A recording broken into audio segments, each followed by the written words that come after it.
Guys, kamu sudah kepikiran untuk tentang tuh punya video sejarah atau belum? Iya nih kawan, saya juga lagi pikir. Sama nih, kira-kira apa boleh yang menarik dan tidak membosankan?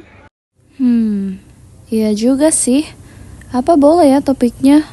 Cari dulu deh di internet. Oh, Hari Perempuan Internasional, 8 Maret.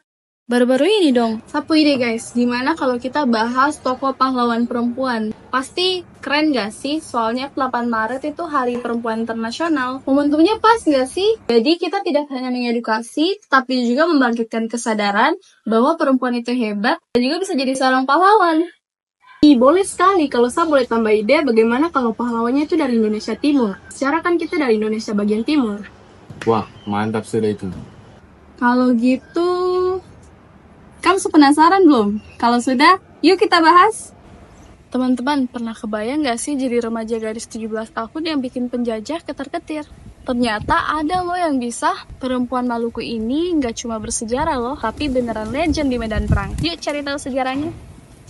Marta Christina Tiahahu lahir di Nusa Laut, Maluku pada tanggal 4 Januari 1800. Ayahnya adalah pemimpin perlawanan rakyat Maluku yaitu Kapitan Paulus Tiahahu. Setelah ibunya meninggal saat dia masih bayi, Tiahahu dibesarkan oleh ayahnya. Sebagai seorang anak, dia keras kepala dan mengikuti ayahnya kemanapun pergi. Kadang-kadang bergabung dengannya dalam merencanakan serangan. Maka dari itu, dari kecil hingga remaja, Marta udah diajarkan buat nggak takut sama penjajah dan bahkan sudah bergabung dengan kelompok perlawanan yang dipimpin oleh ayahnya dan berjuang melawan penjajahan Belanda di Maluku. Bayangkan, di usianya masih SMP atau SMA, dia udah ngerti strategi perang dan politik loh. Keren banget gak sih? Mulai tahun 1817, Marta bergabung dengan ayahnya dalam perang melawan pemerintah kolonial Belanda di Pulau Nusa Laut dan Saparua. Pada waktu yang sama, Kapitan Patimura sedang mengangkat senjata melawan kekuasaan Belanda di Saparua. Kapitan Patimura memimpin serangan besar-besaran ke benteng Dorstede milik Belanda di Saparua. Nah, lalu kemenangan awal inilah akhirnya yang membangkitkan semangat rakyat Maluku. Patimura lalu berhasil merebut benteng dan senjata Belanda, lalu membentuk aliansi dengan pemimpin lokal, termasuk Paulus Tiahahu ayahnya Marta. Perlawanan di Saparua dengan cepat menjalar ke Nusa Laut, yang dimana basis kekuatannya adalah Paulus Tiahahu. Marta dan ayahnya lalu menggerakkan pemuda-pemudi Nusa Laut untuk bergabung. Mereka menggunakan perahu tradisional yaitu kora-kora untuk menyebarkan pesan perlawanan ke pulau-pulau seperti Haruku, Seram, dan Ambon. Rakyat di berbagai pulau mulai menyerang pos-pos Belanda, membakar gudang kopra, dan mengacaukan jalur logistik kolonial. Marta tidak hanya bertempur, tetapi juga menjadi juru runding antara Patimura dan kelompok-kelompok adat. Ia menggunakan pengaruh ayahnya untuk memperluas koalisi.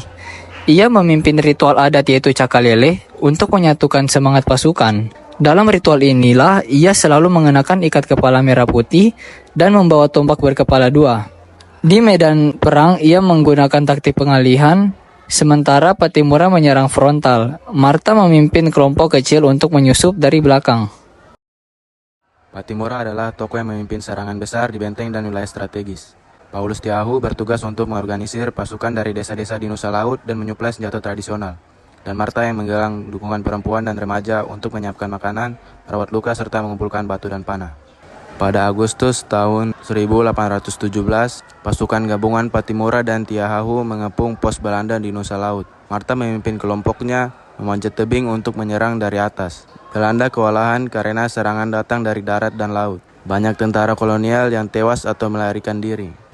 Belanda mengirim pasukan besar dari Batavia atau Jakarta dengan senjata modern termasuk meriam. Mereka membakar desa-desa yang diduga menyembunyikan pejuang termasuk kampung halaman Marta di Abu-Abu, Nusa Laut. Patimura dan Marta beralih ke gerang gerilya di hutan. Mereka membangun benteng-benteng darurat dari batu dan kayu. Marta sering menyamar sebagai pengumpul kayu atau penjual ikan untuk mengintai pergerakan Belanda. Wah, ternyata teman-teman, ada masyarakat lokal yang tega berkhianat loh, karena mereka takut sama Belanda.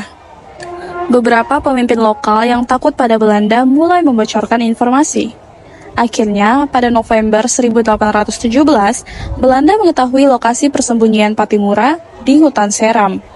Pengkhianatan terjadi juga pada ayah Martha yang ditangkap setelah dikhianati oleh salah satu anak buahnya sendiri. Sayangnya, pada Oktober 1817, Belanda berhasil menangkap Martha dan ayahnya. Paulus Tiahahu dihukum mati, sementara Martha dipaksa menyaksikan eksekusi itu. Patimura yang saat itu masih melanjutkan perlawanan, disebutkan merasa kehilangan besar. Tetapi Martha tetap teguh. Ia menolak permintaan Belanda untuk mengkhianati Patimura dan rakyat Maluku. Martha diasingkan ke Pulau Jawa dengan kapal Belanda, namun ia memilih mogok makan dan minum sebagai bentuk perlawanan terakhir. Buat dia, menerima bantuan dari penjajah sama saja kayak mengkhianati perjuangannya.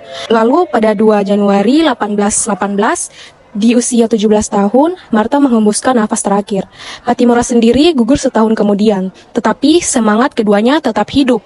Martha lalu dimakamkan di Laut Banda dan kisahnya jadi simbol perlawanan dan kemerdekaan. Warisan dan kenangan dari Martha Christina Tiahahu. Martha akhirnya menjadi ikon keberanian perempuan dalam melawan kolonialisme. Setiap 2 Januari, masyarakat Maluku memperingati wafatnya Martha sebagai bentuk penghormatan terhadap perjuangannya. Nah, jadi begitu kisahnya Martha Tiahahu, teman-teman. Wah, jadi sekarang itu ya seorang Martha Tiahahu. Betul itu, tokoh inspirasi banget bagi kita para generasi muda. Benar-benar, apalagi dia seorang tokoh perempuan. Saya yang perempuan ini bangga loh. Sama, saya juga bangga deh. Untuk generasi muda, Martha Tiahahu adalah inspirasi abadi. Ia mengajarkan bahwa usia muda bukanlah halangan untuk berani bersuara. Seperti Martha, kalian juga bisa melawan ketidakadilan dengan cara kalian sendiri lewat tulisan, Seni, Ilmu pengetahuan, atau advokasi. Pertanyaannya, apa warisan yang ingin kalian tinggalkan untuk dunia?